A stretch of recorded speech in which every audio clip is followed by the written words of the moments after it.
Captain, we have them! We've established Transporter Lock, the Star Trek Discovery podcast. Join Ken and Sabriel each week as they explore strange new episodes, seek out new plots and new characters, and boldly go where no podcast has gone before.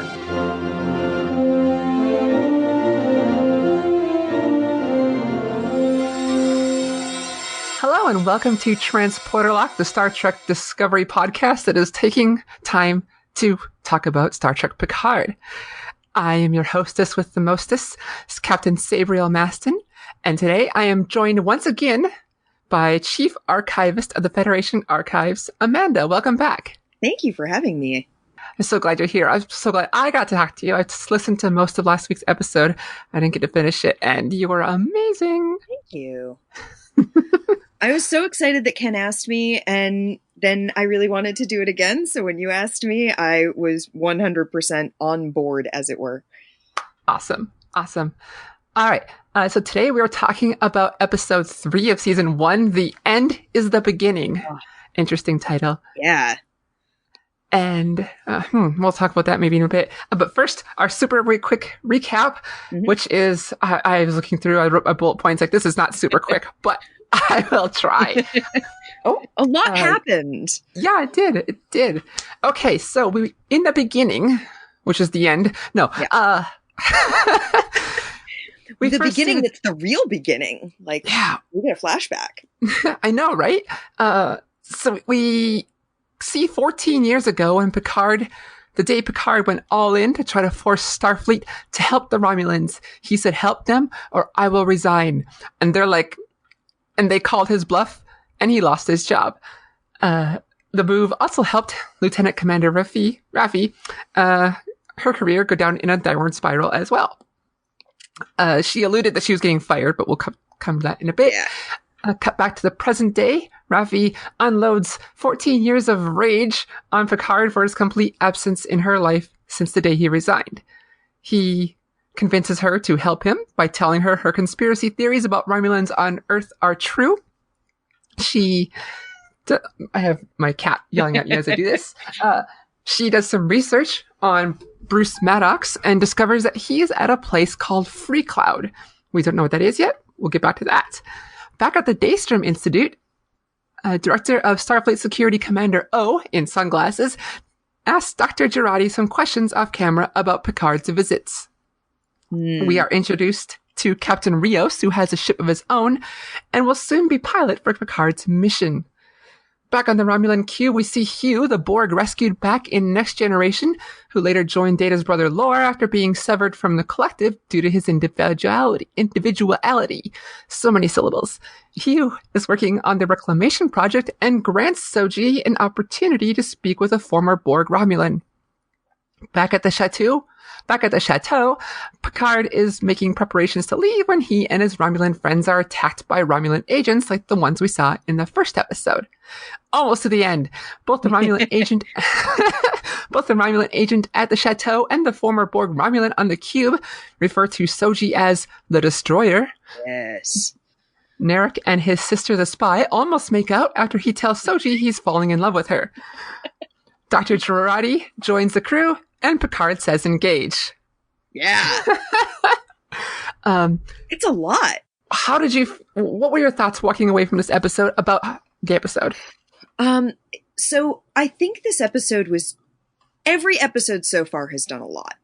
And I've been really impressed by how well each episode has balanced doing character development and plot development.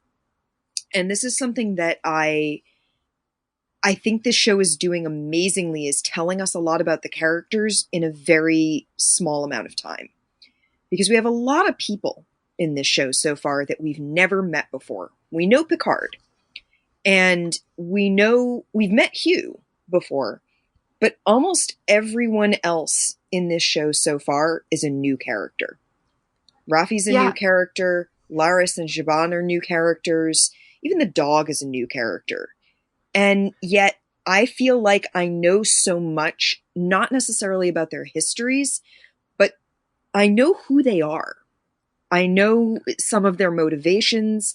Even if I don't know the specifics of their motivations, I know what sort of drives them to an extent. And no, continue. I say this, they've done something way better in 3 episodes than Discovery did in an entire season 1. I was just saying that last night.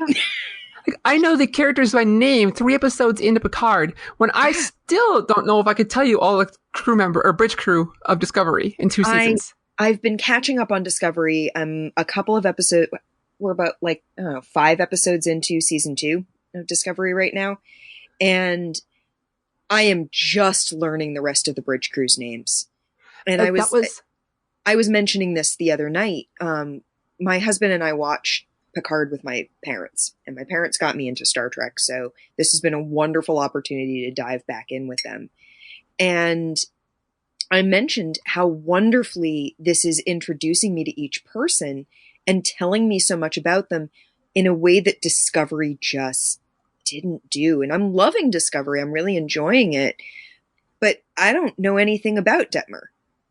I don't know anything about Oo. I don't know anything about any of the characters on the bridge crew except for Burnham, Tilly, and Pike, basically, and Saru. But that's it. Yeah. The bridge crew, I don't know them. And I want to, because they seem like really interesting characters, and I am assuming that they all have characters, but you know so little about them because the way Discovery has been working, it's all plot all the time. And so there's no chance to really get to know anyone who's not directly involved in the plot. Yeah, and part of that is intentional. It was sold as a show that's about Michael Burnham. Right. But still, it's so against what we've known about Star Trek shows, where, maybe Enterprise is the exception, where we get to know the crew. I mean, even Enterprise, we get to know the crew. But they just don't get any screen time. No. I mean, Enterprise, you do know the bridge crew. You may not know every single person on that ship, but Reed gets an episode. Trip gets some episodes. T'Pol gets a bunch of episodes. Hoshi gets episodes. Everyone of the main crew on Enterprise, because one of my best friends convinced me to watch Enterprise. I had been very turned off by the theme song, which I could now sing from memory. And I've gotten really into it. I'm really enjoying it. I'm almost done with the whole series. I'm at the Mirrorverse episodes in season 4, so I'm at the end. You're so close. I'm so close, and I've watched the Mirror episodes because both my friend and I are super into the Terran Empire universe and the whole mirror stuff. We love the idea of it. It's just fascinating to explore an alternate universe. I've always loved alternate universe type stuff in any media. So I love that. Yeah, so, that's why I write coffee shop AUs. I mean, yeah, exactly. I'm like, how can I take this thing and transpose it into another place and have it make sense? Yes. How can I twist one decision or one historical point, and where does that ripple into? So I love that. So I've already watched those episodes because they're kind of capsule episodes. But Enterprise really does. You get to know the characters. Phlox gets 2 episodes that are basically just him writing to his friend. Yeah, I love that. Dr. Lucas episodes. And you finally meet Dr. Lucas. It's awesome. Yeah, really I'm glad they brought that around. Yeah. And so to see that on Picard again is really nice. It is. It's wonderful. I love it. All right. So right off the bat, the 14 years ago scene. Yeah. For me, that fell, 90% fell flat. To me, I wrote down in my notes, basically the scene felt like they were in a Werther's commercial. As Jean-Luc. It did have a certain golden glow to it, didn't it? Yeah, the way he was recapping what happened felt so unnatural in conversation to me. I don't feel like it was entirely necessary. I agree. I feel like we already knew he had a history with Raffi. We already knew that he had tried to convince the Federation to maintain the evacuation of the Romulans in the face of the destruction of Mars. we already knew that the Federation had declined, and we already knew that that was the impetus for his split from Starfleet. I don't think we needed to have it laid out so much. One of the things that I've really been enjoying is there's a lot of showing, not telling in this show. And that scene felt like telling. Absolutely. If they were going to look in the past, I would have loved to see something that explains the closeness that Raffi and Picard have, because she calls him JL. No one's done that before. Yeah, they're obviously close. Yeah.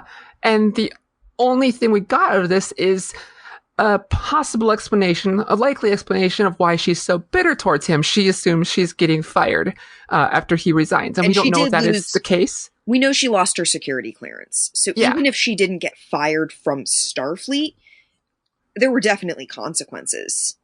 I agree. I don't think it's the worst scene in all of Star Trek, because I've seen a lot of Star Trek. I mean, it's not like Beverly Crusher having sex with a ghost. Oh, so bad. There are definitely worse scenes in Star Trek. I don't think it's that bad, but the show has, in 3 episodes, it's had such a high standard that one scene that's sort of very, here's what happened 14 years ago. Yeah, it was a little ham-fisted. It also showed us that Raffi is something that a lot of people have hypothesized, but Raffi feels this way too, that somehow, excuse me. This is something that I brought up in the past, where somehow maybe the Romulans were involved in the events of stopping Starfleet's help with Romulans, which is a little weird, but she has the same hypothesis, and that in turn turns around to how he gets her to help him in 14 years. And I think the fact that the show has brought it up a couple of times now says that maybe there is some weight to that. Maybe there is some credence to the idea that there was a sub-faction in the Romulans that was working against the rescue mission. Why? Who knows? But as Raffi points out, this is what happens when something goes wrong. There's a cover-up. And, where did that cover-up come? What's it covering? Yeah. So, hopefully we'll find out. The difficult thing here is that in real life, not in fictional, conspiracy theories always, or if there's any truth to them, they unravel because someone can't keep their mouth shut. Right. Thankfully, they have fiction where that actually happens, so it kind of breaks it for me a little bit. But hey, we'll find out. But there's also, I think the idea that the Romulans are involved, and the Romulans are very good at secret keeping. This is true. I mean, we find out in this episode that traditional Romulan houses have false front doors. Something I loved. I loved it.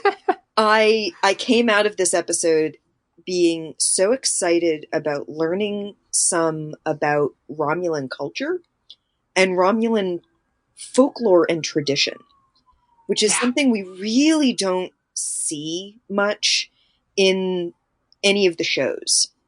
You get to see them as very militaristic, and you get to find out that the military sort of group of Romulus isn't the only group. There are people who do other things on Romulus, but the military are very much who run the show. And you don't really hear much about anyone who's not military, beyond the unificationists and everything like that. But even then, there's a military tinge to it, and you're sort of given the idea that that's Romulus. That's how it exists. Yeah, they're breaking away from this concept that all these planets have one culture, one life. They're a monoculture. Yeah, like even in Enterprise, they explored that with Klingons a bit in the movies too. They're like, where one of the Klingons says something like, "It's not all a bunch of warriors. We have lawyers and." Scientists and engineers too. And definitely in Enterprise, because in Enterprise you meet a lawyer who tries and fails to defend Archer. You also meet a doctor in one of the season 4 episodes. You meet a doctor who broke away from his family being all warriors. He's still in the military, but he's serving the Empire as a doctor, not as a warrior. I like the idea that we're learning more about the Romulans. I like that the Romulans have this whole cultural aspect to them that we aren't really privy to. One of the things that I was pointing out to a friend of mine was in Romulan culture, according to Ramda, whom we meet, the former Borg, it's not mythology, it's the news, which I thought was so good. It's so telling of Romulan culture that the news is... Soji takes that as meaning that mythology is as relevant as today's news. But I took it differently, which was you can believe the news as much as you can believe a myth on Romulus. That it's just as likely to be fiction. I'm so glad that you pulled that out of it, because I knew there was more to it and I couldn't put the words. And that's perfect. I am hugely into folklore. I am a storyteller by, trade mostly. I'm a librarian. And I love folklore. I love folk tradition. I love looking at the mythology of a society and what it tells you about the society that it came out of. And to say that mythology is news is just such a wonderful bit of writing. So telling. And I love that she's saying that while working with what appears to be like a deck of Romulan tarot cards. Yeah. And that's awesome. That's so interesting. I want to come back to that scene because there was some very cool moments that tied into that and the interrogation at the chateau. So well cut. But back to Raffi. Yeah, let's keep talking about her. One moment or something I loved once we jump back to the quote unquote present day. Right. Is that we have the camera pans and it's Vasquez rocks. And for the first time in Star Trek history where they've shown these rocks a billion times, they actually named it. We're actually at Vasquez rocks. I was so excited that they actually said that we're at Vasquez rocks. I was like, oh, look, they get to be themselves. And I, a few years ago when I was out in California, went to go visit Vasquez rocks. I'm like, I've been in that parking lot where their house is. I was even looking for tire prints, but they do a pretty good job of cutting those out. Nice. Yeah, I love that. It's about time. Yeah. But people online were talking about it. I didn't really think of it. I think, so Raffi was cutting down Picard, saying, you're in your chateau, giving this beautiful chateau with your oak and all this and nice furniture. Right. And she calls she says, I'm basically in a hovel. Yeah. And some people online were criticizing that. Like, how does she live poor when there's no money? And I think she was saying compared to the chateau, it's a hovel. Here, she's just a one-room apartment, like a camper that she lives in. I didn't think of it as anything too outlandish, especially like, where are you going to live? I think she's got a great prime location because apparently Vasquez Rocks is nothing in the future. Yeah, apparently so. There's nothing out there.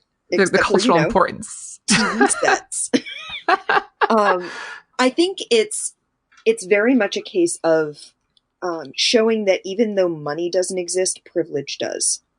Yes, and there's a cultural privilege to Picard being an admiral and being able to.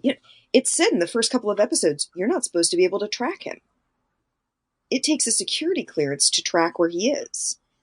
He's not Starfleet anymore, and yet he's still protected. He's still cushioned in a lot of ways. So no, there's not money, but there is privilege. There is the idea that not everyone can have that level of protection.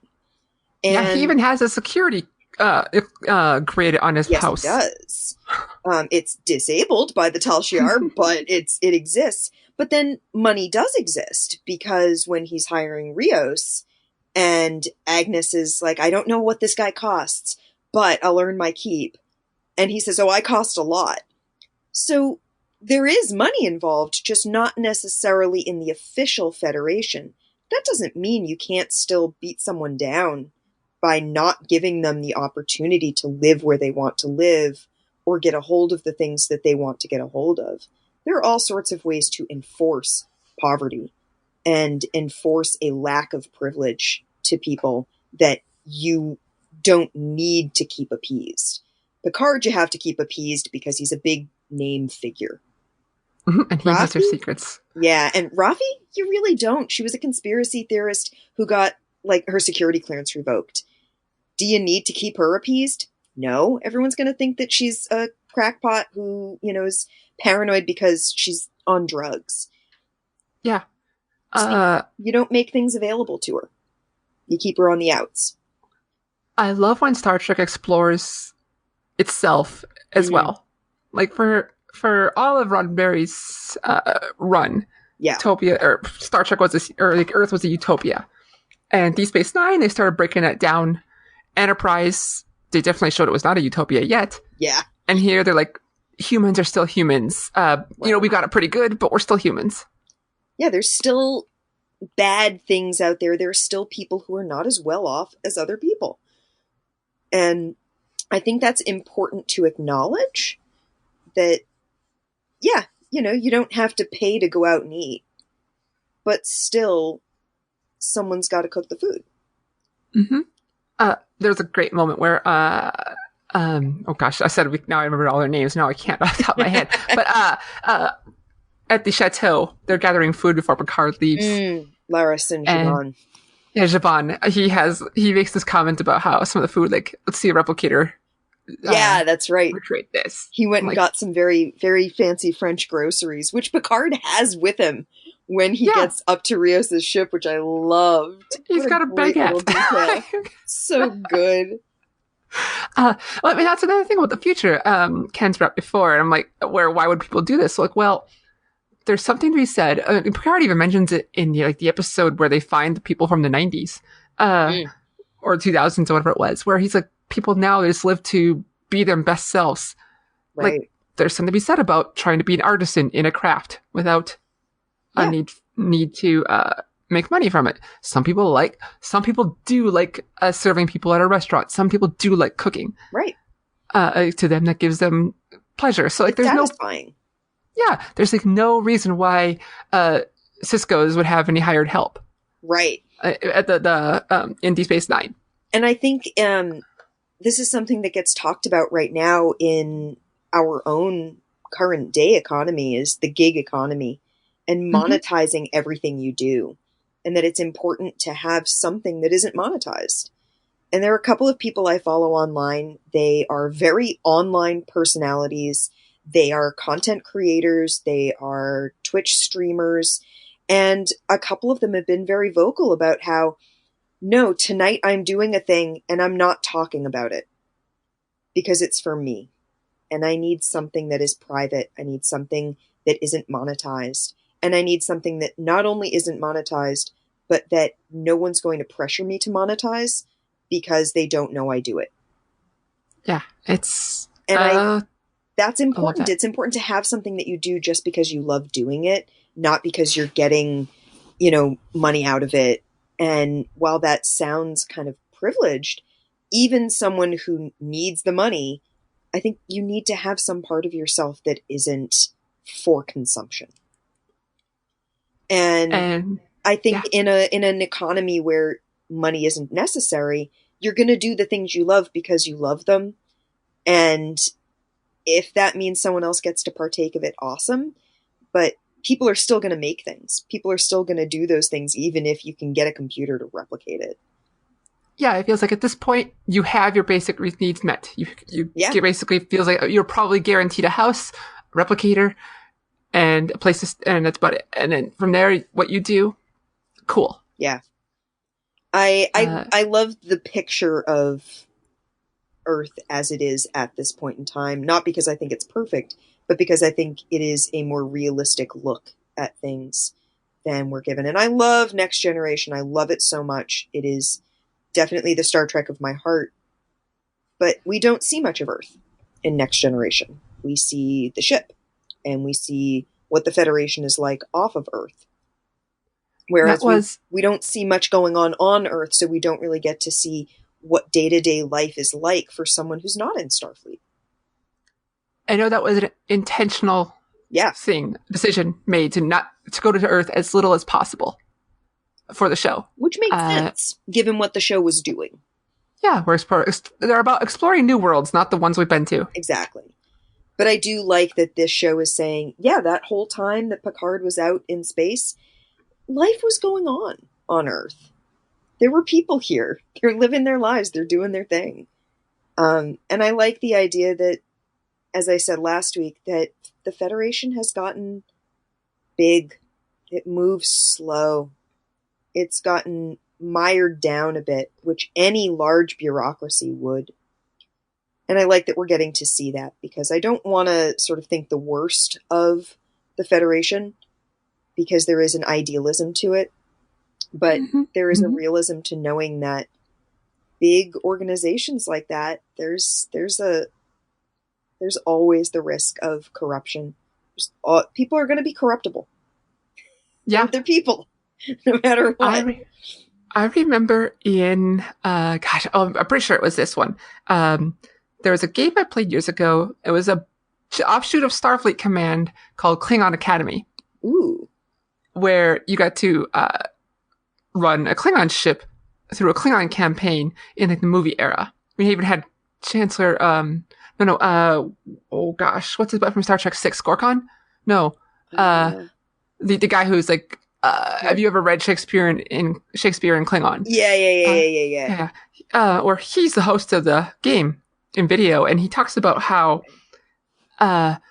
if you attack, weaken the Federation by if you attack one planet or sector, they'll demand resources for defense, and pulling away Federation defenses or resources from somewhere else. Then you can attack a different place, and they'll demand Federation resources, and you attack all these other places where the Federation is forced to defend themselves because their planets are demanding it, and that's how you can weaken them, right? Or get in where for important battles, because you've weakened them elsewhere. And this is basically that. Like, the Federation is so big. It's the United Nations. It's the United Federation of Planets. But all these planets want a piece as well, want their piece, and that gets hard to manage when you're a huge Federation. Yeah, it's just as opposed to it moves at a glacial pace. You sort of get the idea that there's no way for each branch to be watching each other, and it does not move fast. So someone within it moving very quickly can slip through cracks, like Narissa has. I think that's Narissa and Narek. I think are our two Romulan agents. Mm-hmm. Yeah, that they're moving faster than the Federation is able to go at this point in time. And who knows if the show will even explore that. Yeah, I think it's fun talking about it. I mean, they've touched on it, but I don't think they need to necessarily go too far into it, because, as I said, the show is doing a good job showing, not telling. Yes. So showing us a little bit of that tells us what we need to know about it. And then we get to talk about it. Yeah, which I love. Let's talk more about Romulans. Yes, please. Laris and Zhaban are some of my favorite characters. Love them. Like it brought up the scene where Zhaban's getting food together, but here, during the attack of the Romulan agents, we see their Tal Shiar roots going into full action. Oh yeah, and they're just beating the crap out of people. They have guns everywhere in the chateau, hidden away. It's so good. It made me really happy. So watching it the second time, because I was like, oh yeah, they have all these guns, and I realized they really only have 2 in the chateau, because Picard grabs one and Laris grabs one. Every other gun, I think, is something that they've disarmed off of the Tal Shiar. Oh, you're right. They were. Which was every amazing. Every time one of those Romulans went up in the air, it was because they stole one of their disruptors. It was like, got your gun now. Now you're helpless. And absolutely amazing to watch. It was such a good action scene. And they're my favorite murder couple. Love them. I love them. I love Scottish Laris. She's amazing. She's my favorite. I had seen episode 1, and one of my friends, my Star Trek buddy, it took him 2 more days to see it. And I was like, have you watched Picard yet? Please tell me you've watched Picard yet. He was like, I haven't seen it, okay?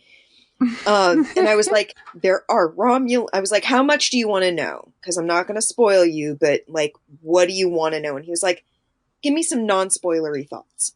So I was like, well, Picard's really interesting. The Federation is real staid. And there are Romulans living on Earth, and they're amazing. There's either a couple or a brother and sister. I don't know yet. And now we know they're a couple. Though I had some comments about that last week. And I was like, and they're amazing. And I love them. And I would protect them with my life, but I don't think they need it. I don't think they need it. Yeah. And he was like, okay. And now he's like, I love them so much. I love them more than any other couple in any piece of media I've ever watched.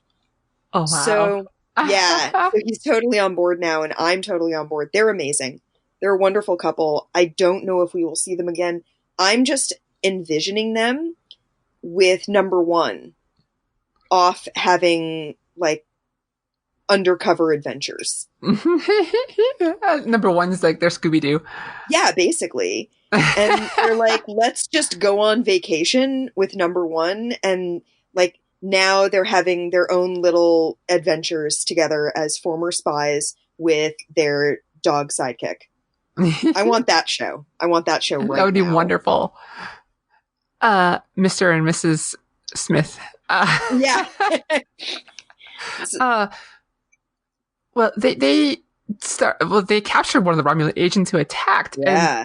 And Zhaban is ready to go back into his old ways. And I love this. Laris is like, fascinating. No, we don't do that. And then do that anymore. We aren't like them anymore. And she takes a little spray bottle, and instead of slapping the Romulan the way she sprays him in the face. She sprays him like a naughty cat. It's so good. The scene is also great because it establishes the different look for Romulans.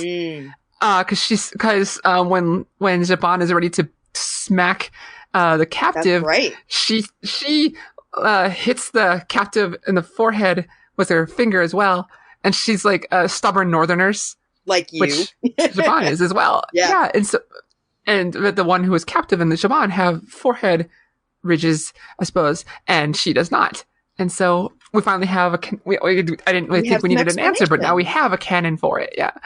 I love that the show is taking the opportunity to give us a really interesting, diverse cast of Romulans.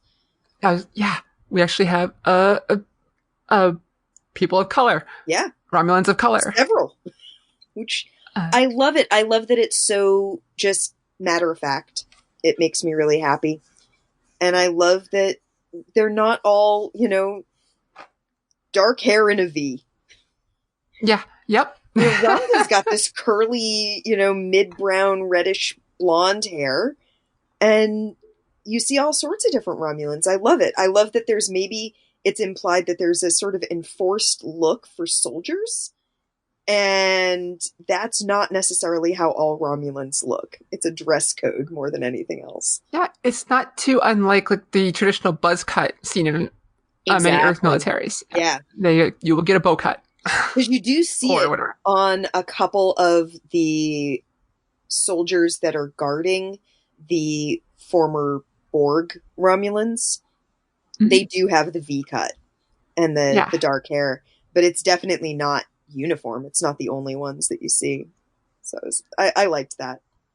I also like that room full of them. The what? The room full of disordered former Borg that are all Romulans, and the only assimilated Romulans that they've been able to find.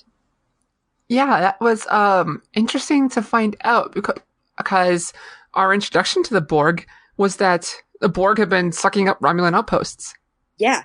So how is that? Like, do the Romulans have a natural predisposition to not take well to cybernetic implants?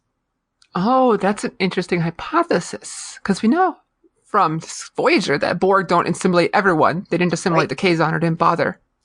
So what happened, because we also know from this episode that when they assimilated that one Romulan ship, there was a cascade failure in the cube. Yeah. What is it about? Submatrix collapsed. Yeah. I wrote that term down. And like, what happened? Does that mean that someone on there caused some major issue? Which also, when I was rereading Hugh's entry on Memory Alpha, I mean, that's what they were trying to do with him, where they sent Hugh back with individuality, and the Borg basically cut off that limb. Right. Because he was infecting others with almost similar terminology. I wonder if, and he was back here, so I'm wondering if there's something similar that happened with that cube here. Right. I just find it really fascinating, this idea that there's a shadowy organization within the Tal Shiar, the Jat-Vash. Jat-Vash. I keep wanting to say Vashta Nerada like on Doctor Who. I think the Jat-Vash having such an antipathy towards artificial intelligence, combined with the fact that all the Romulans that they've recovered so far are disordered in some way after being removed from the Borg, that something has gone horribly wrong for them. And was it horribly wrong for them even before they were recovered? Was there something about the Romulans that just does not go with cybernetic implants, artificial intelligence, a hive mentality? Is there just something about Romulans that it doesn't work? Or yeah, I wonder if they cause problems like that. I wonder if the Jat-Vash caused this individual ship's story, or if after the Borg assimilation things, or you know, this colony sucking up back in the day, all or military Romulans or something like that were given something to make them less susceptible or less useful as drones. Oh, that would be really interesting. Yeah. I just find that the intersection of Romulan and artificial intelligence and Borg to be a really fascinating direction to be going in. Yeah, I definitely would not have guessed that from the information we were given on Picard before this. And I heard that multiple times. You're like, when people finally did see episodes, if like a pre-release, people were like, you think you know what this is going to be about, but you don't. Yeah, it's not. I also found it very interesting, speaking of artificial intelligences, Soji calling her mother. Yeah. And this was something that I've discussed. I believe I discussed it with Ken last week. Who is her mother? Is she just a program? Or is she a person who's in on this? It's not clear yet. It's not clear at all. I suspect that it's some kind of AI. Yeah, it wouldn't shock me that she was a program of some kind. Definitely there is some subliminal programming in Soji to be distracted by the mother. Because the mother starts talking about Daj adopting a puppy, and Soji's like, dead asleep. I mean, that's gone. That's how I am with my mother on the phone too. So. I mean, she had flat out asked, how is Daj? And her mother starts telling her about her twin sister, and then she is out like a light. So, and acting as if her sister is alive. Right. So obviously, whatever the mother is, whether it's a person who's working with their creator, who we assume is Maddox, but what if it's not? We don't know yet. Whatever the mother is, whether she's a person working with him or a program programmed by whoever made them, they've got something in there that is meant to be soothing, to get them off the trail. And it didn't work with Daj, because Daj called her mother and was told, go find Picard. And she was in a panic, but she was also activated, as the Romulans said. Right, where Soji hasn't been yet. Correct. Apparently. She doesn't know, at least as far as Narek's been able to tell. She has not been activated. She doesn't know what she is.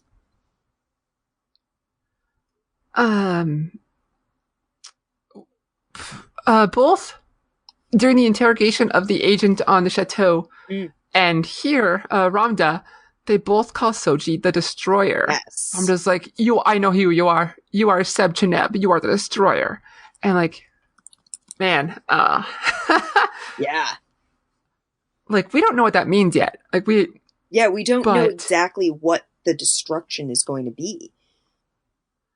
And the way Ramda kept saying, I remember you from tomorrow. I loved the phrasing of that. It's so very folklore. It's so good. Yeah, it's like having visions or visions of the future. I also thought one of the things that you see someone playing with what looks to be like a futuristic Rubik's Cube in there. You see someone doing all these drawings of very spiral-like fractals, almost.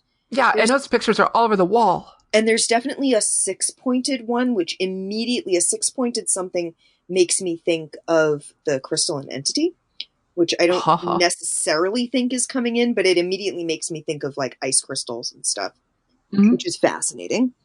And I also like we have a lot of pairs in this show. Because we have... I hadn't noticed that. We have right. Narek and Narissa. We have Laris and Shaban. We have Daj and Soji. And we have the Romulans. And the Romulans have Romulus and Remus. That is amazing catch. And I had caught all the pairs, but then my Star Trek buddy was like, wait a second, so there's Romulus and Remus. And then, so you've got two twin brothers, right? In like Roman mythology. But then you've got these two twin sisters. And so you've got the founding brothers and the destructive sisters. And I was like, that's clever. Man, brilliant. and that they're not Romulan. Yeah. Also interesting. Yeah. What does that mean yet? I don't know, but that's interesting. But there's a whole card in this Romulan tarot. I know Soji like calls it by a name, and I cannot remember for the life of me. She says like a mandala. Well, she has like it begins with a P. She mentions it. Oh by yeah, name. It was. I had the subtitles on. It was like Pixnix or spelled or not how she pronounced it. Yeah, but she mentioned I want a deck of those cards. They need to sell those. Yes, please. Did you see that they're selling a metal sign for the it has been blank days since the facility had an assimilation? No. They're selling a metal sign for that with a blank on awesome. one of the Star Trek stores. So, I don't need it, but I need it. I mean, it's so funny. It's really hilarious. Good. It made me laugh so hard. But yeah. Speaking of the scene with that sign in it, I did not catch this, but someone on Reddit did, where apparently 2 times in this episode, the end is the beginning. Hold on. I'm getting ahead of myself. During that scene with the sign, it's the guy talking to everybody said, if your little badge lights up green, run. Yeah. Apparently that lit up twice in this episode. I didn't catch it either time on both watches. I only caught it when I was looking for it. And I was actually going to ask if you had noticed it. I noticed it light up once specifically, which is right after Soji has been holding Ramda's hand. Okay. It blinks green. And I thought to myself the first time I watched the episode, has it been blinking? Like, I can't remember what that guy mentioned. Is blinking green normal? And if it's like doing something else, it's bad? I couldn't remember off the top of my head, and I didn't have time to go back. And then the second time I watched it, I was like, okay, I'm going to watch and see if I notice it blink green any other time. I didn't really notice it any other time, but I did notice it happen right as she lets go of Ramda's hand. It is glowing green. And I thought, oh, that's bad. Yeah, That's so what definitely happened intentional. Here? Yeah. And Well, then I hope we get an answer for that soon. yeah, because I had been wondering, did I just miss that it's sort of blinking on and off, and I just haven't been noticing it? And no, it's not that I wasn't noticing it. It's that it's a very intentional thing. And that was one thing that I had mentioned. Everything in this is intentional. I don't think a single bit of set dressing or clothing, I don't think any of it is unintentional. I mean, that's part of good storytelling is, or even, Chekhov's gun. Yes. Chekhov's green thinger. In the first episode, I pointed out during that episode where just before the Romulan agents beam into Daj's apartment for the first time, the camera zooms in on the flower that's there. And they retract a bit. Yes. And then it cuts away. And I'm like, why would, almost in an unnatural way. And it's like, why would this happen? And maybe it was just something to get us, the viewer, to give us prepared for something that's happening. Yeah. Yeah. But maybe that will have something in the future. It's also, she mentions when she's talking about, no, I'm a real person with a real past, which she isn't. She doesn't have a real past. Her past has been fabricated. But when she's talking about what she remembers of her past, she mentions, I believe, unless I'm totally fabricating this in my mind, that her father breeds orchids. Yeah, and that he named the flower after her. Yep. And I would imagine that is that flower. So it did look very orchid-like to me. My mother keeps orchids. So now, you think back to that flower and then you think about that and you think, okay, so if the orchids are a real thing, who actually bred them? What is that orchid? And what was it retracting supposed to tell her if she had been paying attention? Yeah. Beautiful little bit of set dressing and cinematography. Absolutely. And maybe when we find Maddox, he'll have like a conservatory. Yeah. With that. Yeah. That would be amazing. And it would tie things together nicely. Still don't know why it retracted, but hey. Maybe she had been told, if you see this pulling back, something's going on. And you had 2 seconds to respond. And she was busy with her boyfriend, her poor doomed boyfriend. Yeah. I feel bad about him. He seemed nice. Yeah, he was good for her. The only other Romulan note I had. Oh wait, no, I have 2 more. The first one was very much the Zat Vash apparently the acid spit they have is a suicide pill. Yes. Now we know that for sure. Yeah, definitely. Oh, the first episode when it happened, it looks like he just spit acid. It looked like he spit acid, and that it was meant not even necessarily just as acid, but it caused a failure in Daj, definitely. So it wasn't made entirely clear, but yeah, sure took care of him. My other note was one of my 2 all caps notes for this episode. WTF romantic Romulan siblings. I know, the Hansi twins. I don't think they're actually twins, but it was my immediate thought on them was, wow, y'all are really close. And uncomfortable. I have no siblings, and that idea still squicked me out. I have a younger brother, and that's a hard no. Game of Thrones action going on here. Yeah, that's no, nope. Don't like her. I think they've been. I'm assuming they're blood siblings. It is implied that they are blood siblings. They could be siblings in the sense of like Khan's augments, but I don't think so. I don't think so. They refer to each other as brother and sister in a way that you don't really see in other conversations. Yeah. Between Romulans. Yeah, it's weird. And honestly, real close.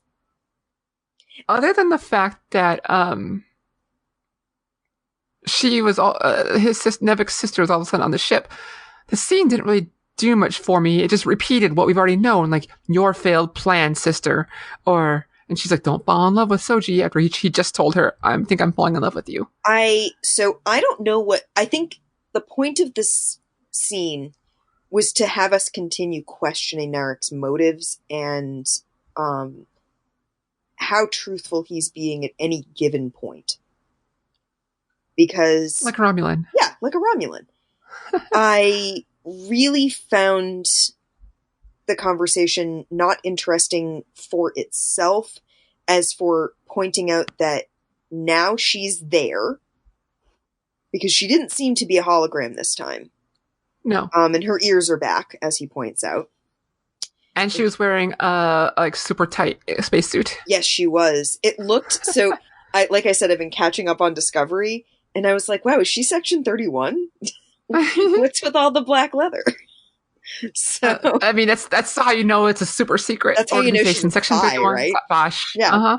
I'm sure the Klingon super secret intelligence also has black leather. They wear skin tight black leather on a Klingon. God, what a thought! That's how you know someone's evil. Skin tight black leather, except if it's an Enterprise, it's pleather, yes. Because you can't have the production values be all that high. I mean, can you imagine, like, on the set, all you hear is... oh, God, that's... Oh, and then it starts flaking. Yeah, Section 31 could never sneak around, because all you hear is... You don't hear leather on leather, it's... Do you think they have anyone like Henry Cable wearing out their leathers because they're just too muscular?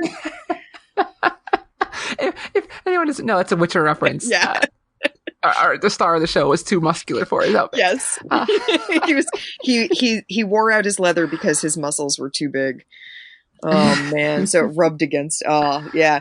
But yeah, I saw her and I was like, oh yeah, you're real subtle. You're right. Least subtle Romulan in the entire Romulan Star Empire. I want to get going because we're approaching an hour here. There's a very quick scene where Commodore O approaches Dr. Jurati, and we don't see it, but she questions Jurati off camera. Mm-hmm. We get the cool Romulan in a sunglasses look, which is amazing. It's real good. It's very good. And which I find amusing because Vulcans, having just watched a bit of Enterprise that took place on Vulcan, and T'Pol is like, we evolved on this planet. We can handle the sunlight and the heat and everything. So why is she wearing sunglasses? Is it just to look cool? Or is she actually Vulcan? Maybe, well, actually, that's a good hypothesis. That second one, I didn't think of that. Maybe, my thought was, she like T'Pol, who's been around humans too much. Maybe, O had also been around humans too much. But, yeah, she's adopted some of their stuff. But yeah. I like the idea that you just hypothesized that she's not Vulcan. Which has already been maybe she's not. Because even though there's a shared history for Vulcans and Romulans, the Romulans have diverged a significant amount, and their planet definitely is not Vulcan. It's definitely far more temperate. It's definitely far wetter and cooler and not as bright. And so maybe they've lost that ability to like just hanging out in the sunlight. They just can't do it. My husband makes a point that we know something about the mirror universe as well. Mm-hmm. Mm-hmm. That bright lights, not okay. Yeah, we don't know if that's humans or everyone. What if she's from the mirror universe? Get the mirror universe in here again. See, I would be happy, but I know many people would not. A lot of people would be really unhappy about that. Be like you, me, a couple other people being like, yeah, mirror universe. To go further, does this mean that Jurati has been compromised? I mean, Jurati shows up on the chateau shooting the last of the Romulan agents and being very shook about it. And then Raffi is like, you're bringing her with us? You didn't have me do a security check. Yeah. Not even a basic background check. So, like, is that a red herring or not? Yeah. We don't know. But hypothesis. Yeah, who knows what happened off screen there? And so our new character that was introduced here, we have Rios. Yes, we do. Rios is the pilot of the ship that is going to be taking our able-bodied crew across the galaxy. Yeah. He's a former Starfleet officer who, I looked it up, of the Ibn Majid, which is a ship named after an Arabian navigator and cartographer. Oh, so good. And apparently this ship is been wiped off Starfleet's records. Just doesn't exist anymore. Just never existed. You know, like you do. Yeah. So, and it was 10 years ago or so, because Rios is like, I don't want to work for another great captain, because the last one I worked for had his brain splattered across the bulkhead. Graphic. Like, ooh. Yeah. I like that we know so much about who this guy is at his core really fast. Both because of what he's reading, the tragic sense of life, yeah. Which my husband found is free online. You can find it. Oh, yeah, you can read it. It's by a Basque philosopher, which is Miguel de Unamuno. Yes, and it's fascinating. He's been reading it, so he says it talks about, and this is really interesting given Romulans and Vulcans and why the Romulans split from Vulcans.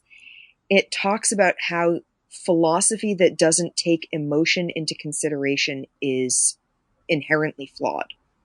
Interesting.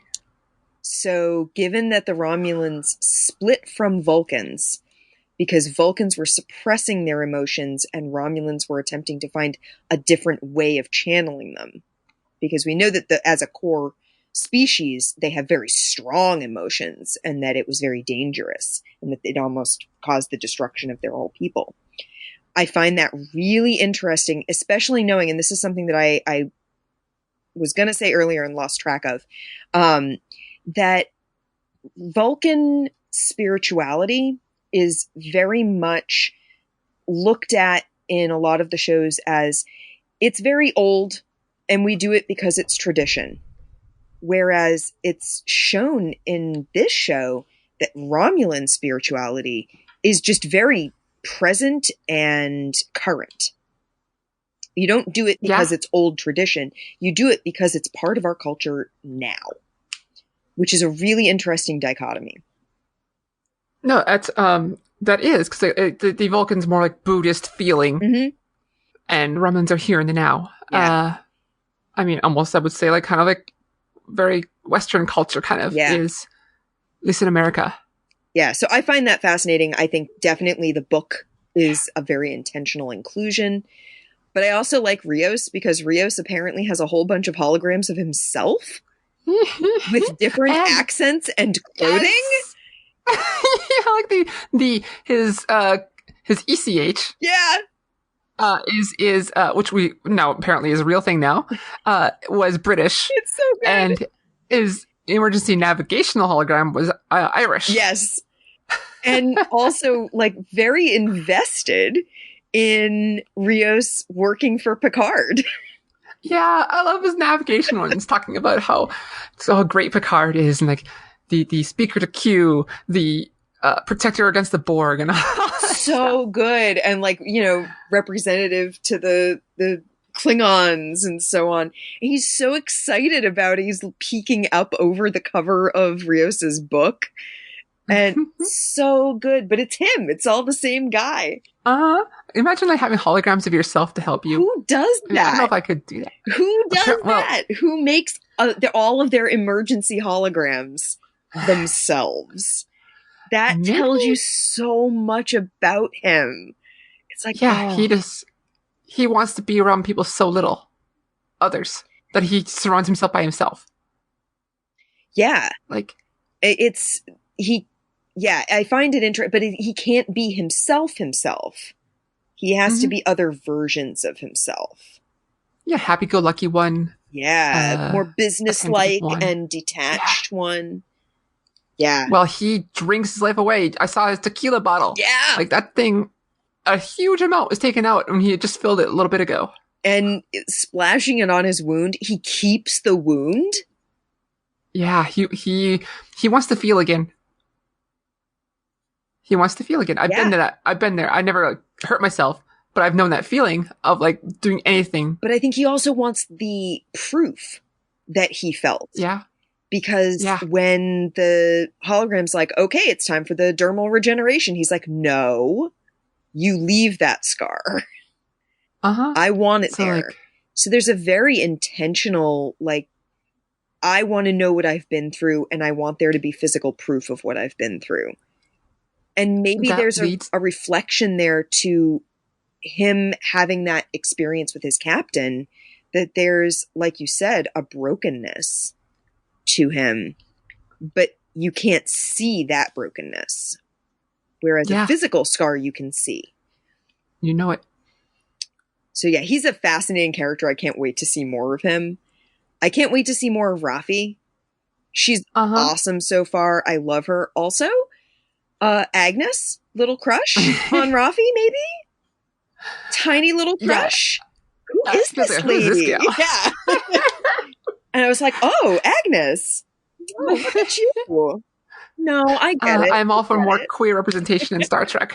I would totally be on board for Agnes 100% crushing on Raffi because I understand. Raffi's up until Discovery, we've gotten so little. Yeah, there's been almost nothing. Yeah, or even in First Contact, one of the characters, Hawk on the bridge, who dies, was canonically queer. Yeah, in a relationship that never shows up on screen, that you know nothing about outside of like the novels. Yep. Oh god, it was a doctor, if I recall correctly. Not that I'm bitter or anything. Yeah. But yeah, I felt bad that he got such a short straw there. Poor guy. Speaking of Girardi, and this episode, and the end of the episode here, there's a scene where we get it. We get the part where Picard says his thing. And I love this. Like, she's all like, ee!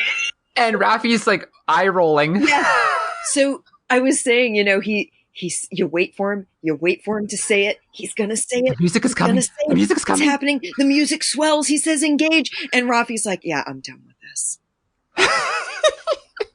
Come on. And yeah, it was just such a perfect balance of nostalgia and being aware that you can't stay mired in nostalgia. Yeah. Nostalgia is only going to take you so far. The show is totally aware of itself. In a really good way. I think sometimes shows can be too aware of themselves to the point where it gets kind of insufferable. like First Contact. You must be on some kind of Star Trek. We're just like, yes, we get it. And then the music swells, the TNG music is playing, it cuts away to the ship, and we hear the same sound as the Enterprise D warping away. Also, can I just take a moment to talk about the controls on Rios's ship? Yeah. Real nice. Those holographic controls that he's controlling with his hands in the air. There's just something really nice about that made me very happy. You know, like, this is great. I didn't think about it until now. That actually makes something of Deep Space Nine come true. Ooh. There was the episode where we had the future Jadzia, future Bashir, are on the Defiant, the present, quote unquote, Defiant, and they're like, "Oh, it's so weird being on these control panels without the holographic buttons." That's really good. I hadn't thought about that before, and now, so they made that real. Because I just hit the point in Discovery where Pike is talking to his number one about how they've realized that the holographic interface comm system is what caused the problems on the Enterprise. And he's like, great, I never liked it anyway, rip it all out. Which explains why the Enterprise doesn't have it, even though Discovery does. Yes. I really like when they look at their other shows and go, okay, what have we implied is going to happen? What have we stated? And what plot holes have we created for ourselves? How can we get around those? Yeah. It shows a level of detail of caring. Yes. So much when they do it. And sure, they'll mess up on some reference to the third planet or the third sun that was brought up once in the, or, made up. But it's going to happen. When they do stuff like this. Yeah. It shows that When they do someone stuff like was this. paying attention and loves it enough to go and check and like make sure that they've got little touches in there to make people like us be like, oh, look, they did the thing. They did the thing. He said engage.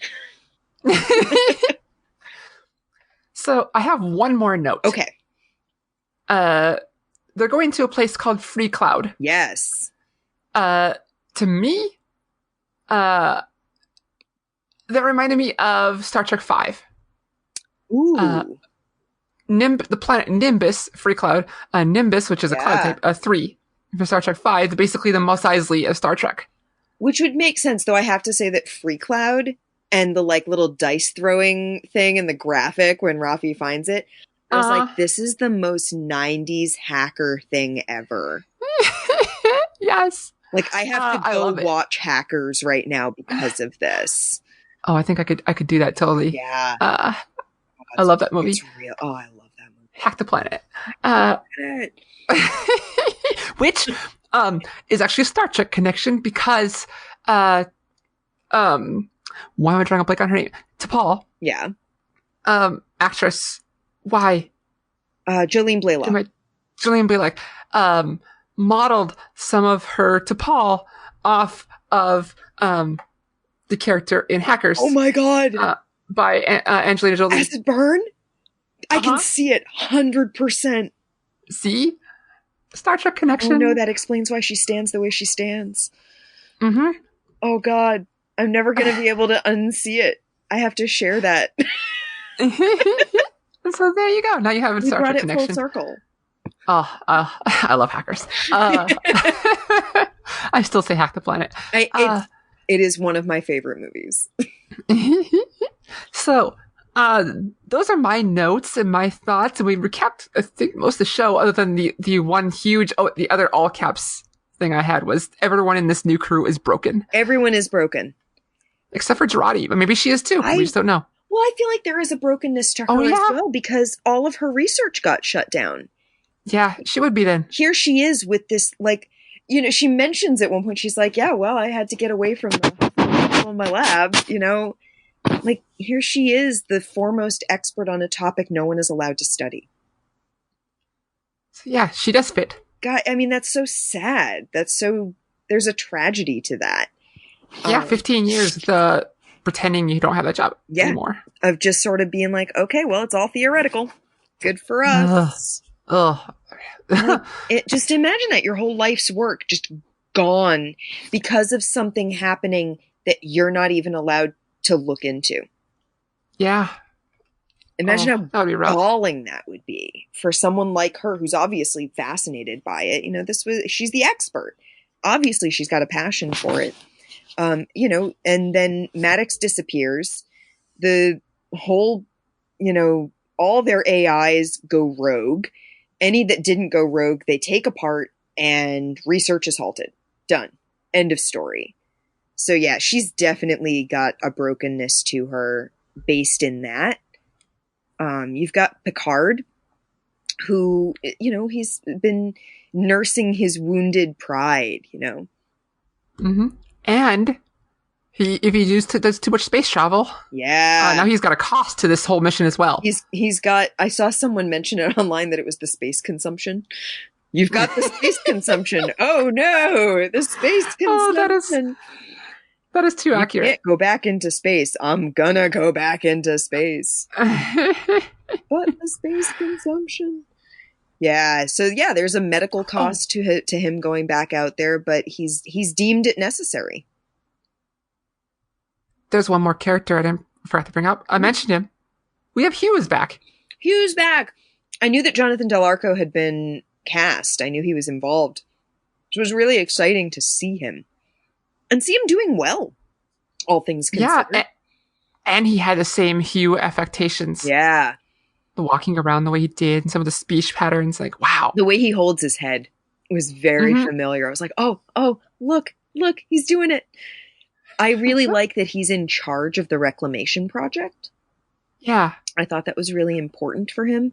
I also thought it was very important for him to be talking about not just we're reclaiming are people, but also that they are reviled by many, Mm-hmm. and that they are seen in very limited ways by everyone other than the Romulans. But then the Romulans kind of also have a very self-serving view of them as well.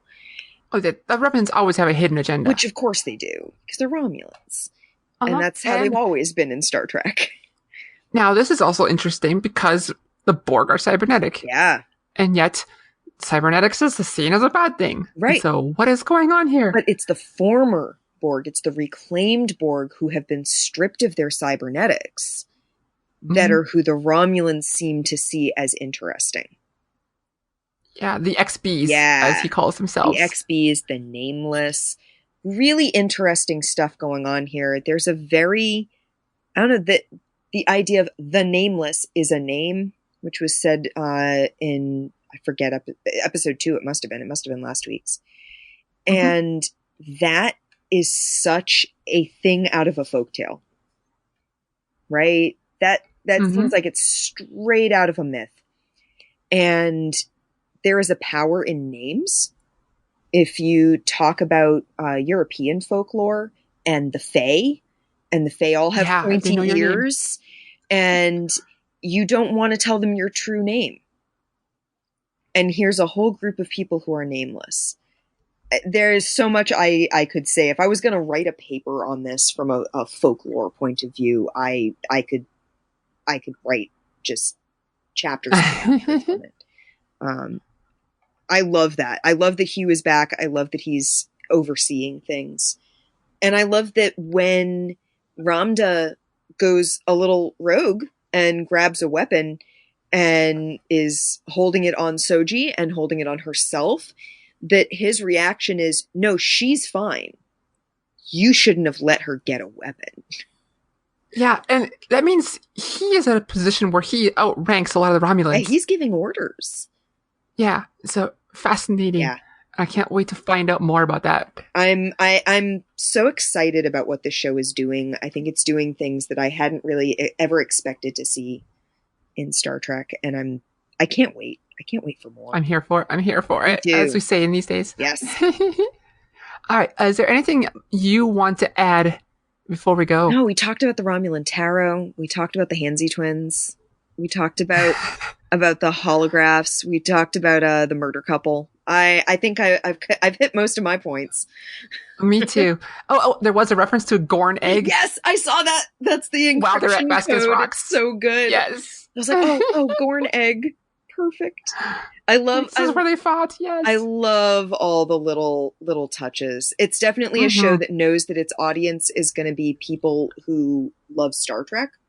And this was something I mentioned with Ken last week, was where Discovery was sort of going, okay, we can bring in new viewers maybe. Picard is like, people watching this are going to be people who watch Next Generation. People watching this are going to be people who watched original series. Our audience is Star Trek fans. So we're going to make a show for Star Trek fans. And I'm 100% okay with that. You and me both. Yes. All right. Well, then, that is going to wrap it up for this week's what show is this? A Transporter Lock. And until next time. Yeah. Oh, first I want to say thank you so much for joining me, Amanda. I can't believe I almost forgot that. Thank you for having me. This has been a blast. Anytime. Excellent. I'll keep that in mind. So until next time, thank you for listening, viewer or listener, and hit it. If you've enjoyed this episode, please leave a review on iTunes and keep your hailing frequencies open by following us on Twitter @TransporterLock or subscribing to our podcast and email newsletter at transporterlock.com.